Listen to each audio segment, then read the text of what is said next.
Xin chào cả quý vị và các bạn. Hôm nay mình sẽ quay hình ảnh về video về con lợn để cho các bạn chiêm ngưỡng.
Đây.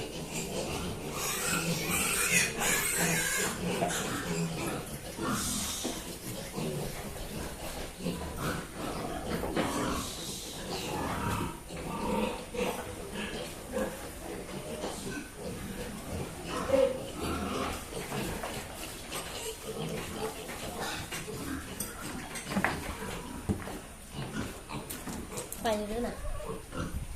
Để cho nó gạo để xem.